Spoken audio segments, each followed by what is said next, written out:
But man, just a lot of exciting things going on in the life of our church. And I'm excited this morning as we open up the Word to be back in Luke here today. Here at Grace Point, we've been going through kind of this study called More Like Jesus through the book of Luke, off and on, chapter by chapter for a year or so now. And every time that we come back to this study, I just get excited because I typically get to preach and think and reflect on some things during the week that are in the Bible that I might not normally run to. I mean, it's not just all John 3:16, right, in the Bible. It's not just that verse, right? There's a lot of other verses, and a lot of times we kind of tend to run to our favorite verses, or we kind of know certain passages better than others. And what I love about studying through books of the Bible is it actually helps us be able to study some things maybe we normally wouldn't, kind of like when we did our study through the minor prophets. I mean, some of you guys, that was the first time that you ever looked at the book of Amos, right? All right, when we went through Amos, and some of you guys, when we were in Habakkuk, you're like, man, if somebody asked me if that was a book, I'd have been like, I'm not really sure. Is that in there? You know. And so as we started just studying through some of those books, I think it's just always eye-opening to see some things in Scripture that we don't normally see, because all of it's good for us. All of us helps us to become more like Jesus, but especially the words of Jesus and the stories of Jesus. And we're going to look at one of those today that's probably a little bit more obscure, but also one that I think is very good for our graduates today, because I feel like, man, if you get this right, if you can get this point that Jesus makes in this passage today, I believe your life will be much more used for God than if you don't. And so we're going to look at Luke 16. Luke 16 is kind of like that. It's a passage where some of us, they may be kind of familiar with possibly one verse or so of this passage, but rarely have we studied the story that Jesus shares and teaches about how we're to live our lives and how we truly live counterculturally to the rest of the world and in this world. We come up sometimes with our own ideas of what it means to live like a follower of Jesus, but in this text, Jesus gives us his ideas. It's not just, I think sometimes we kind of stop short a little bit of what it means to be set apart and to be countercultural from the rest of the world in the way that we live our lives and the things that we pursue as followers of Jesus. Sometimes following Jesus just means I sit somewhere on Sunday morning. Sometimes it just basically means, I pray when I'm in trouble. Sometimes it just means I wear a Jesus t-shirt every once in a while, or a shirt from church, or maybe I put a little bumper sticker on the back of my car. But I believe living set apart, living counterculturally is much different according to Jesus as we look at this passage today. And so we've called this series, this study through Luke, More Like Jesus, because I believe that's one of the most important goals of this life that we have, is to become more like him. Let's get into this, all right? Now, and one thing just to remind you, when Jesus talks, one of the things I think you need to look at right out of the gate is who he's talking to and who else might be there. So we're going to look at that here in Luke 16. Because those two things will often play into how and why he's saying what he's saying. So there's actually two groups of people that are listening to what he's about to say. So I want to point that out to you before we get into what can be, honestly, a very confusing parable if you try to read too much into it. So this is for the intellectual graduates, all right, this morning. This is kind of higher level, deeper thinking stuff. So Luke 16, starting in verse 1.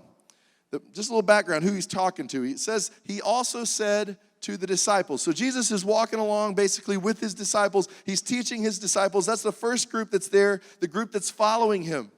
But then if we read through the rest of the text, we'd probably just think, okay, well, that's kind of the only group if you don't go all the way down to verse 14.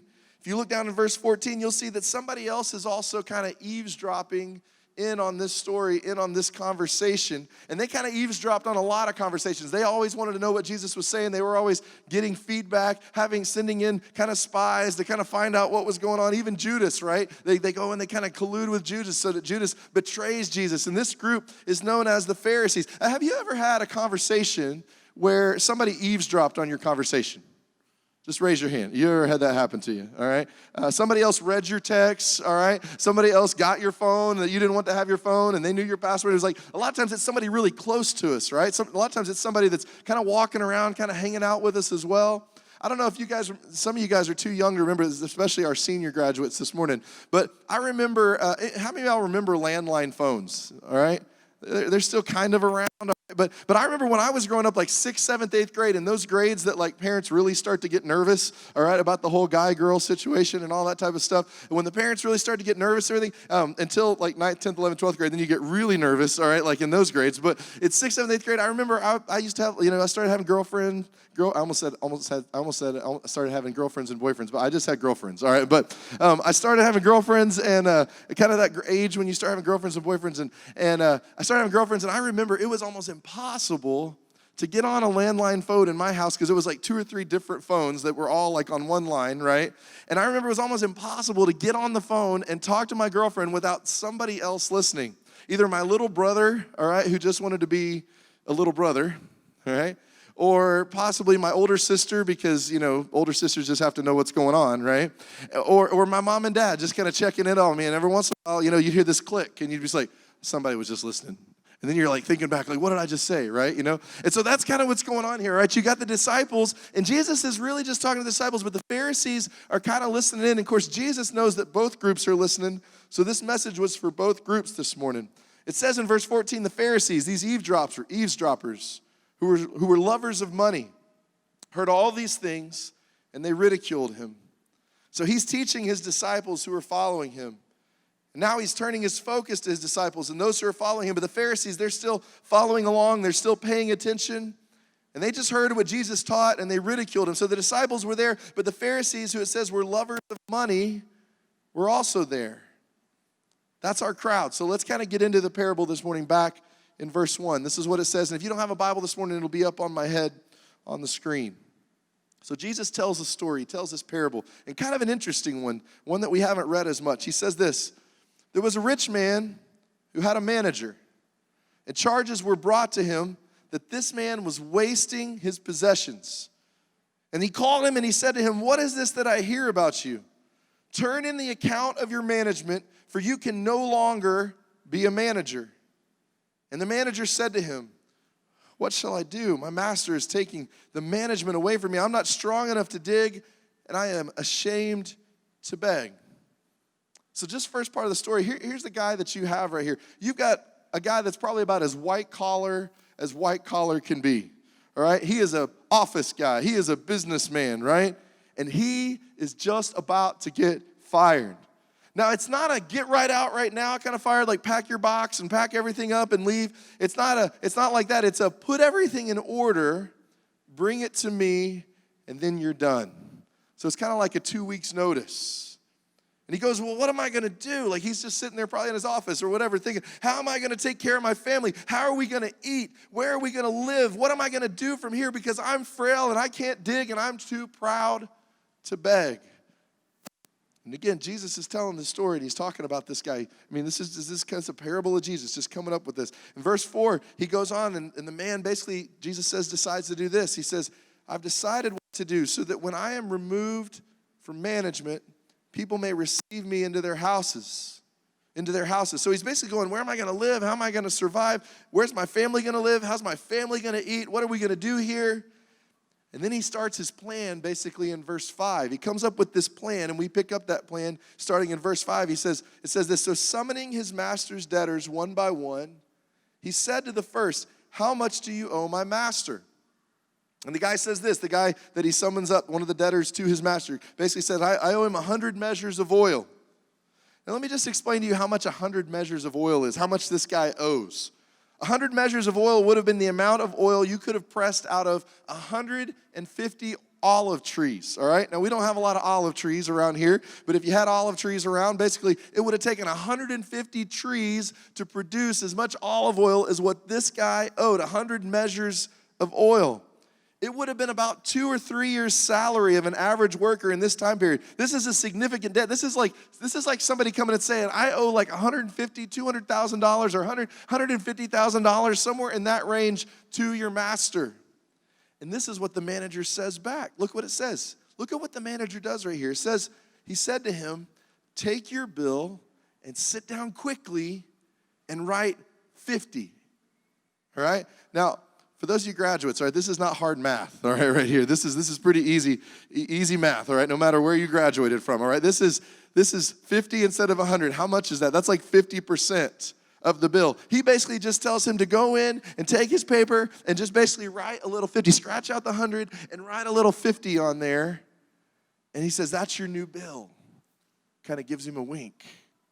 And so this man basically comes in who owed 100 measures of oil. And now all of a sudden he's like, oh, well, maybe I only owe 50. Now, we couldn't get away with that. We got receipts and we got Excel and we got all these different things, right, that kind of balance all things. And all the people that we owe money to, they got all of their computers and all that stuff too now. But apparently back in this day, you could kind of get away with this kind of a thing. And so this guy just basically encourages this man to be dishonest and says, write 50 instead of 100. Interesting that this would come from Jesus, this idea, of Jesus telling the story right here. And so then it says next, he said to him, take your bill, write down 50. But it doesn't stop right there. The next guy comes in.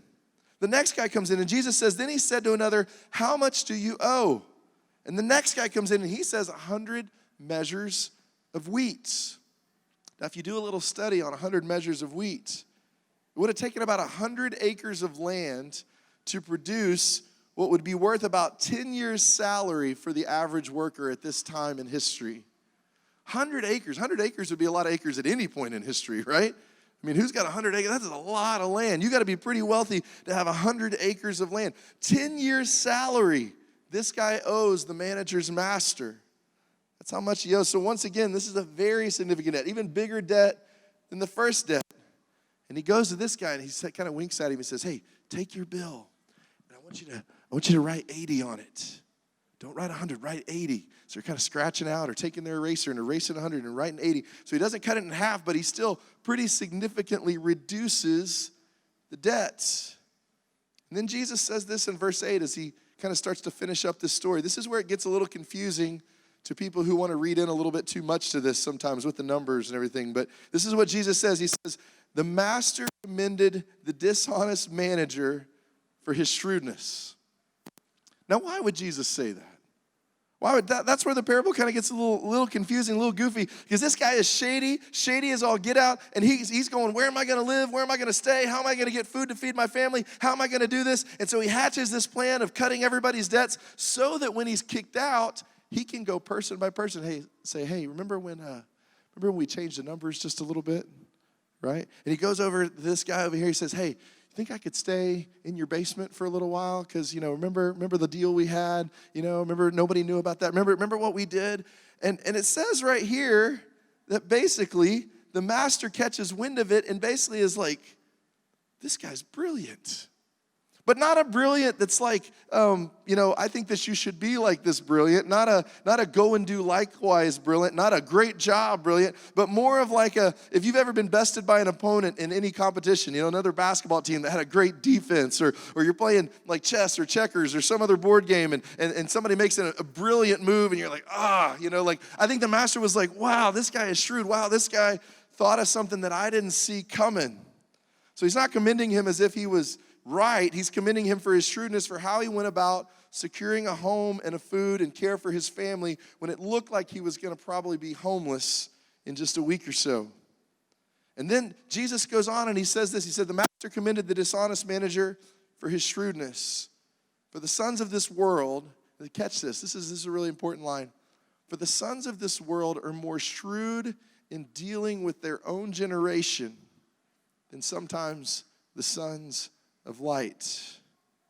He basically says that those outside of the light, those who are not followers of Jesus, are sometimes more shrewd than the children of light.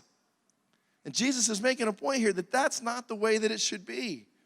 But still a little confusing. So here's what we've got to kind of figure out. What's the point of this parable? What is Jesus trying to say in talking about this shady manager? Well, Jesus creates this story. I mean, this isn't even a historical story. Jesus creates this parable to give us a point this morning about how to live our lives. Parables, they teach one lesson. If you take a parable, you try to squeeze the life out of it, you can get yourself in a lot of trouble because a parable teaches one lesson, not 47 different messages. If it teaches a lesson, then we need to kind of figure that out. So the question we've got to answer for ourselves is, what is the lesson here? I think the next few verses, starting in verse 9, kind of start to help us figure that out. As Jesus goes on and basically says this, really the next one's also a little confusing, but I want you to follow me on this next one. He says, and I tell you, make friends for yourselves by means of unrighteous wealth, so that when it fails, they may receive you into the eternal dwellings. So Jesus is basically saying another confusing thing, and I'm sure the Pharisees are outside the door, and they're just kind of like, I'm trying to figure out what his point is. We're trying to figure out what's going on. We're trying to understand. We're trying to figure out where to disprove him. We're trying to figure this out. And even just what he's saying, and he says, I tell you, make friends for yourselves by means of unrighteous wealth, so that when it fails, they may receive you into the eternal dwellings. He's basically giving the point right here, or beginning the point of the story. The word of righteous right here means literally untrue. So he's basically saying by means of untrue wealth. Wealth that isn't really there. Wealth that you should not be putting your trust or your hope in. The word wealth here is a fleeting idea. Here Jesus is talking about how you feel when it's payday and you go and you put cash into your wallet or your purse, and you feel in that moment like you've got money, when in reality by the end of the month your wallet is always empty again, right?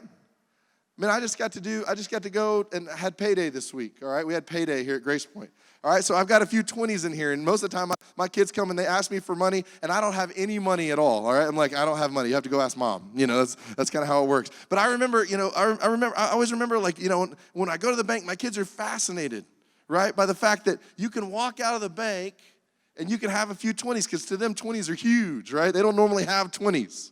And they walk out and they kind of see the 20s or whatever, and they're just like, Dad, how does all this work? And they're trying to figure all of it out. But what happens by the end of the month? Where do those 20s go? My kids think like 4 or 5 20s, 80 or $100, like that's tons of money, right? But where do those 20s go? Well, we use them up throughout the month, right? And in that moment, you could feel really rich because you got money in your wallet. But then, by the end of the month, you feel really poor because you don't have any money in your wallet, right? And it's like, okay, so, man, what happens with money? What happens with wealth? And Jesus is basically making this point that basically there's this untrue feeling that happens that makes us feel like we're wealthy when in reality we're not, regardless of how much money that you have. It says when wealth fails, when what fails? Your cash. Notice he didn't say if it fails, he said when it fails. So unrighteous, untrue wealth or cash fails us a lot of times in one of 3 ways. It fails me as soon as I take my kids to Applebee's, all right? There goes all the money, right? I mean, that's just pretty much it, That's all the money in the wallet. That's all the cash. It just kind of disappears. And I think everyone I know has had the moment where they look back, maybe even 3 or 4 years, and they go, man, what did we spend that on? Where did all of the money go? We've made money and we've made money. Where did all of it go? It just disappears when the stock market drops sometimes like 900 points, even if you've got it saved and even if you've got retirement that you're saving up for, or we lose our job or something like that happens. So one way or another, a lot of times, basically Jesus is making the point that money fails us. Or another way, if we get so much of it, we can do anything we want. Sometimes money fails us. When we have a lot of money. And that's where you look in the book of Ecclesiastes. And the book of Ecclesiastes says this, Solomon says this. He said, I drank pleasure until there wasn't anything else to drink, and it brought me no joy. I bought houses until there weren't any bigger houses to buy, and I got bored. He says this, he says, I had women until there wasn't a type that I hadn't had. He had 700 wives or 300 wives and 700 concubines, and said it got boring. He said, there's not a pleasure I have not maxed out, and I'm not lonely still and empty still and frustrated. So it fails us that way sometimes, also like it did Solomon. And sometimes another way that wealth fails us, for those of us who are not in either one of those categories, the truth is few of us will probably typically not feel those two extremes. But the third way is how it fails most of middle-class America. You're going to die, and then who cares how much money you had? You can't buy your way into heaven. You can't go, hey, Peter, I've got some money for you when you get to heaven, so that when it fails, they may receive you into the eternal dwellings, Jesus says. Jesus is not talking about this life and money satisfying or doing anything for this life. He's talking about the next life in this parable, not this temporary one. He's talking about heaven. He's talking about forever. He's talking about being received warmly by those we were generous to while we were here. He's talking about being received by children who some of you guys sponsored overseas last Sunday so that they could hear about Jesus in India. People you shared Christ with or invited to church because you valued their soul and you valued your time being spent for Jesus more than just how you valued their friendship. Jesus is basically saying, If you look at this verse, I tell you, make friends for yourselves by means of untrue wealth, by basically the money that's not going to matter much anyway at the end of this life, so that when it fails, at the end of this, because of the end of this life, they may receive you into the eternal dwellings. They may receive you one day in heaven. There'll be people walking up to you, basically Jesus says, that say, remember that one time that you sponsored a child? That was me. You remember that one time that you helped at VBS? I was in your group, and I'm here in heaven one day because you decided to help. Because you thought that your time was more spent in a more valuable way by doing something for the kingdom of God instead of just spending your time on yourself. Jesus basically said, don't count on wealth for your security. Don't count on wealth to bring you happiness. Use whatever you've got, whatever talents, whatever resources God gives you, and use that for Him. That's the point of all of it. This next section is going to help us, I think, understand the parable even more and what Jesus is talking about. And these are two of my favorite verses in this passage. So check this out. Look in verse 10. Very, very valuable statement that Jesus makes. He says, one who is faithful in very little, many times is also faithful in much. And I believe this is absolutely true for all of our graduates, but for all of us in this room this morning. If you lie your way to get to the top in some sort of illusion that once you get to the top, you won't have to do that anymore, you've really just fooled yourself. If you struggle now with debt and foolish spending, making $40,000 a year, you'll do the exact same thing even if you had $400,000 a year. You are what you are. Your character is your character regardless of how much money you make or how valuable you think you are. If you're a bad manager, it doesn't matter what you have to manage, you'll manage it poorly. If you're lazy, it doesn't matter what position or where you live or work, what position you have at work, you'll be lazy. Whatever you do with a little, you'll do with much. And then Jesus goes on to say, and one who is dishonest in a very little is also dishonest in much. If then you have not been faithful in the unrighteous wealth, who will entrust to you the true riches of this world? And if you've not been faithful in that which is another's, who will give you that which is your own? So as we look back at this parable, Jesus is talking about a man here who became aware of his future. This man, he says he was shrewd. It says this manager that he was figuring things out, how to even just look a week or two ahead. And basically, Jesus says, how is it that this manager that I made up this story about, that there's men like him who can figure out how to look to the future of their lives, even just in the short term. But we have such a hard time as followers of Jesus looking to the future and realizing that this world is not the end of us. Most of us, man, we don't have any idea maybe what Thursday holds. It's an educated guess at best. Man, we don't know the future. Most of us aren't sitting here going, well, in 2 weeks, I think I might get fired like this guy in the story. A week later, my house will be foreclosed on, and then I'm going to be on the streets. Most of us don't get that kind of information very far out before it happens. The manager, he gets this information of what is about to occur, and so with that future in mind, he begins to live. He begins to prepare. He begins to plan for that day of reckoning. And the master said, shrewd, brilliant. I wish the children of God would live that way. Like they know their future and they know where they're headed. He's saying here that most of his children live as though there's not going to be a day where they stand in front of God and give him an account for all that he's entrusted us with. So let's just run through before we finish this morning. What is that? What are the things that God has entrusted you with? For some of you guys, you just stood up here. God has entrusted you with a degree. He's given you that degree for a reason. How will you use the knowledge? How will you use the position of having a degree for him? His physical body is his. My wife reminds me all the time, right? He can take it when he wants, yes, but she reminds me all the time, that, man, I need to be doing whatever I can to be healthy, right? Because I don't want to abuse this body and miss days that I could have had in this life to use for him. My wife has been given to me from him. I've been given a very attractive, brilliant wife who God blinded the eyes of for about 11 months, all right, while we were dating until she entered into a binding vow to love me forever, covenant before God, her parents, and hundreds of other people. I tricked her for 11 months, and that's a gift, right? That's a gift. I've been given a wife, and in the scriptures, God has commanded me to wash her in the water of the word, to lead her, to love her, to walk with her in such a way that she becomes what the Bible would call a fruitful vine. I've been given a wife, and she encourages me just like I try to encourage her. I will be held accountable for how I stewarded the gift of my wife. I've been given kids. Some of you guys have been given kids. Some of you guys will be given kids. It just keeps happening. I don't know how. It just keeps happening.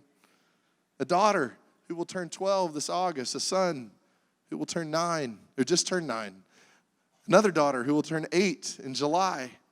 And then a 3-year-old running around here. And I've been entrusted these gifts, right? These kids have been given to me not just to mow the lawn, although they're going to learn how to mow the lawn. Reese has already learned how to mow the lawn, and it's almost time for Ty. Not just to clean the house, because they are going to clean the house, all of them. We're already trying to figure out how to teach Presley how to clean her room at 3 years old, right? But they're not just worker bees.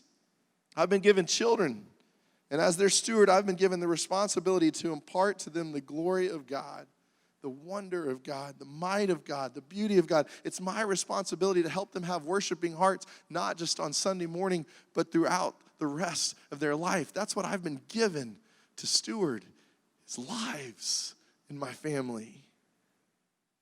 And yes, I've been given a house and 2 cars and a little bit of cash in my wallet from time to time. I've been given this church to lead, and these are just a few of the things that God has said, I'm going to trust you with these things. And you are to steward them, not just for your own personal gain, but for my glory. And according to the scriptures, there's going to be a day where all the shadows disappear and the brilliance of his coming, and you and I will be bare and naked, and we will give an account for how we steward what is God's, for God's glory. And Jesus is saying, why is it, in this parable, he's saying, why is it that the world can figure this out, that there is things coming up in their short lives, but my children can't always seem to get what lies ahead of them in the future? This guy in the parable, he's doing everything he can to provide, to care for, sometimes even with violence, with shadiness. He's losing sleep, but he's working a plan. He's doing all these things because he knows that there's a day coming soon. And Jesus is going, man, if my children would live so different, that they would just begin to remember how this life ends and what it's really all about. That's what I want. That's why I'm telling this story. And then he closes with this beautiful verse. He says, no servant can serve 2 masters. Graduates, you can't serve 2 masters. For either you will hate one and love the other, or you'll be devoted to the one and despise the other. You can't serve God and money. That's what this verse says. I love that this verse is here because it allows us to combat a wildly unpopular idea here in Western Christianity. And it's that, well, if I'll just continue to practice the American dream as a Christian, that God will be happy with that and he'll get glory out of that. And let me just tell you something, that you can't chase God and chase money and God be satisfied with where you're at and with where your life is at with him. So he's going, here's the thing, you can only have one number one. You can only have one real pursuit. And he's pushing here, what is it? What is your real pursuit? Because one day, what your real pursuit is will be exposed. The Pharisees, they're sitting right out the door and they're listening to all this. And what does it say about them in verse 14? The Pharisees who loved money, whose real pursuit was actually exposed, that they didn't really love God, even though they were really religious, but that they loved money, that they loved other things in this life more than they loved God, because they didn't even realize that God was there when he was right in front of them, right in front of their faces. And they're standing right outside the door. And I believe that Jesus was telling this story, yes, for the disciples, but also for them, to help them realize that this is the issue, that you can't serve God and money. Jesus was trying to help them understand, and definitely help his disciples understand, how to live counterculturally to the rest of the world. So, Pastor, I'm always wary about even going into the topic of stewardship or money, because the worst thing that could happen is for you to go, well, yeah, we probably need to be a little smarter about vacations and a little bit smarter about Christmas. I think what Jesus is saying, no. We need to be smarter about everything. Like how you're treating your physical body, like how you're treating your wife and your children, your husband, your home. Do you see through the lenses of, there will be a day where I stand in front of God and give an account, because it's coming. Grace, yes, our God is about grace. I'm not saying anybody's going to hell because of how they spend their resources or how they treat other people. Don't hear me saying that. But I am saying that it's going to be a real uncomfortable day at first when you look back on your life and it's over and you go, oh, God, I wish I could have used more of my life for you. God, I wish I'd have been more spent for you instead of all the other things that I devoted my life to. This is an area that I pray and pray and pray about. God, how could you use me more for you? Because if we're going to be countercultural, it doesn't look like just the t-shirts, and it doesn't look like just the fish on the back of our cars, and it doesn't look like just how we vote. It means living counterculturally, and when it comes to money, and when it comes to the power that God's even given us in the places of authority, when it comes to our families, man, we need to be generous with the things that God has given us for His glory and not just for our personal gain. So we don't hoard, we don't get selfish, we don't abuse people to get more. We use our power for good, for the good of mankind, for the glory of God. We use the things that God gave us as they were designed to be, not worshiping them, but worshiping Him. This is our countercultural, not bumper stickers, not even music. This is our counterculture. So I'm praying for it. I'm begging God, would you continue to make us a group of people that everything that you give us, that we would use it for you. I pray that this morning for my family, and I also pray it for yours. I pray it for those of you who are single as well as couples this morning. I pray that God would help us to have more of a countercultural mindset in how we view what He's given us. And I believe that that's how He wants us to think of this story that He shared with us this morning. Would you bow your heads with me?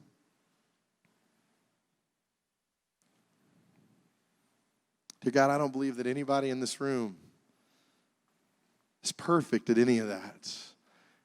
God, on a day when we have so much to be excited about, so many different things going on in the life of our church that we could just be excited about and say, hey, look at our church. Man, so many great things happening.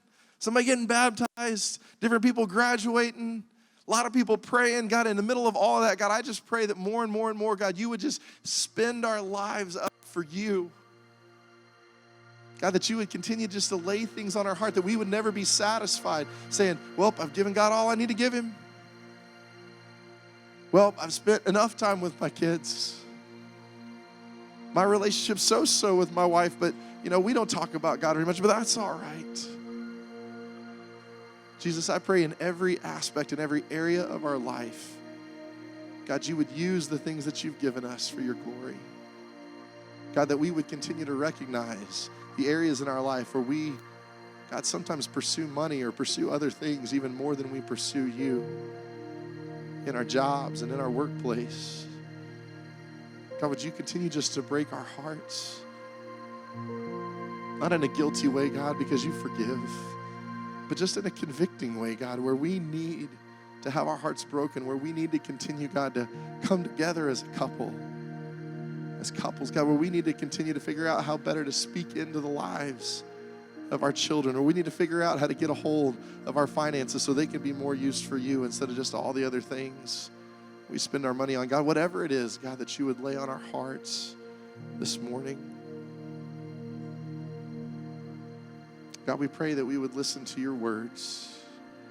When you tell us a story, you don't tell us a story for us not to do anything with it, to just walk away from it. God, you tell us a story so that we'll remember, God, to be shrewd, to be brilliant in the way, Father, we use our lives up for you.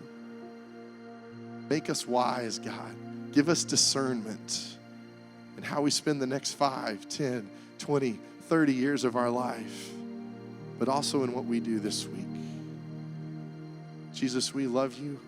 And God, we want to give back to you as much as we can and love you back because you loved us, and you loved us when you sent your Son to die for us, when you, God, died for us, when you rose from the dead, Jesus. You loved us. So help us to keep finding ways, God, to love you back more and more and more. God, during this worship time, God, I pray, Lord, if we just need to pray with our spouse, get that started this week, we would do that. God, if we just want to stand up and worship you and just tell you that we need you today, God, would you help us to do that? God, would you help us to worship you during this time that we have together? We ask all these things in your precious and holy name. Amen.